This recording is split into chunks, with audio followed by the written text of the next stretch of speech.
Hey everyone, welcome back to Care Fiction. I'm your host Subhankar. We are back to our book review segment, and today I'm going to review The Bear and the Nightingale by Catherine Arden.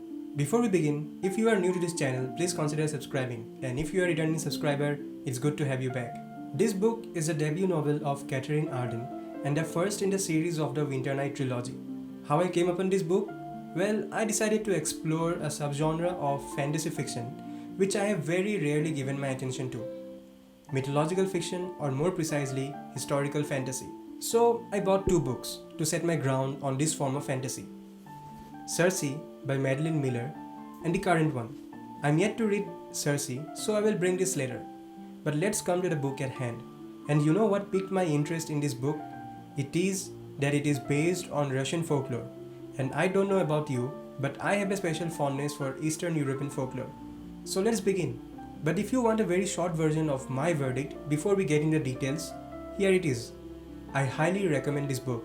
Let's begin with the plot. This book is set in medieval Europe and tells the story of a young girl, Vasilisa Petrovna, also called Vasya. She has the ability to see and talk with spirits and other mythological characters. At that time, Christianity as a religion was gradually being established. So it's no wonder that it was attempting to eradicate all the old beliefs and ways, like believing in the supernatural, old magic, and spirits. So this plot point serves a great dynamic to Vasya's story. This book also follows the elements of a Russian fairy tale, and in fact it preludes with a few lines from Alexander Pushkin's poem Ruslan and Lumidla. So it sort of gives you an idea about the world that the book would take you in. One where fairy tales exist. For the first 50 pages or so, it would seem like the pacing of the plot development is sluggish. But do not skim through these, because you would miss some fine character developments. It's kind of hard to ascertain the plot structure, because there is a certain foreboding in the beginning, revealed in a very allegorical manner by means of fairy tales, and the reader starts to realize this only in bits strewn across the chapters.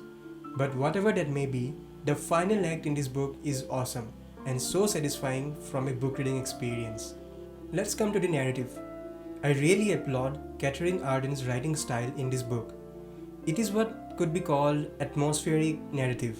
You see, in that part of Russia where the book is set, it is winter most of the time, and the residents adhere to the old beliefs and also are somewhat religious. So there is a certain kind of fear of the unknown which is made palpable to the reader through a narrative finesse which sits well with an Eastern European fairy tale.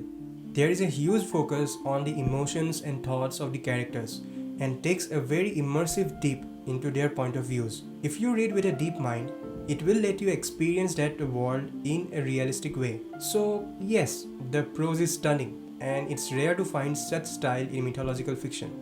The character development is excellent, chiefly because of the storytelling. The characters don't just exist to enhance or carry the plot forward, but also to add dimensions to the story. Although a few of the character arcs seemed brief, but I cannot be certain of them right now, because I haven't read the next books in the series, and I firmly believe that they would resume in those books.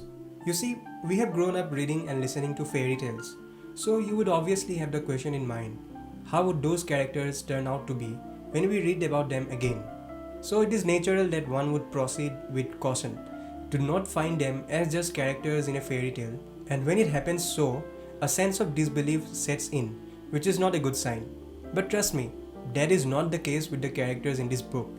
They are portrayed with a lot of conviction, like Vasya's father and a woman named Anna, whose relation to Vasya I won't reveal for spoiler purposes, because it makes a good read.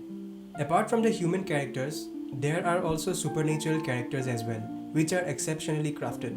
Now let's move on to the world building. The fantasy elements set here coincides with the realistic elements prevalent in medieval Russia. So it does not upend the real world, so you would have your foot in a perceptible realm or frame of mind. But let us come straight to the Russian folklore and the Slavic mythology.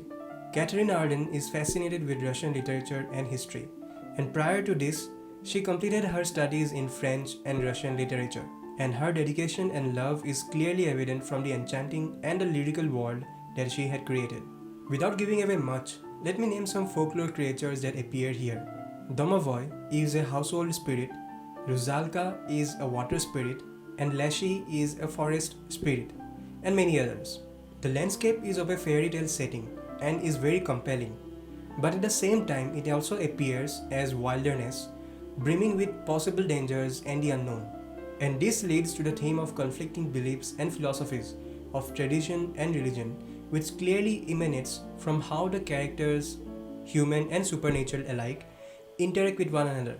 So, this is not a world you would expect from, for instance, in a high fantasy system, but in fact, it is unique and rich in its own way, and it feels this way because the world and the characters complement each other. So, that's my short and spoiler free review of The Bear and the Nightingale. To reiterate, I love this book because of the beautiful narrative style in its storytelling, its mesmerizing fairy tale setting, and a likable female protagonist.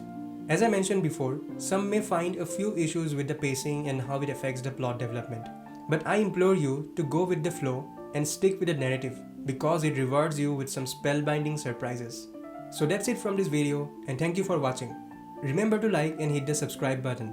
If you have read this book or after you have read this book, do pour in your thoughts in the comments. It's time to sign off for now. Stay tuned for upcoming reviews. See you soon.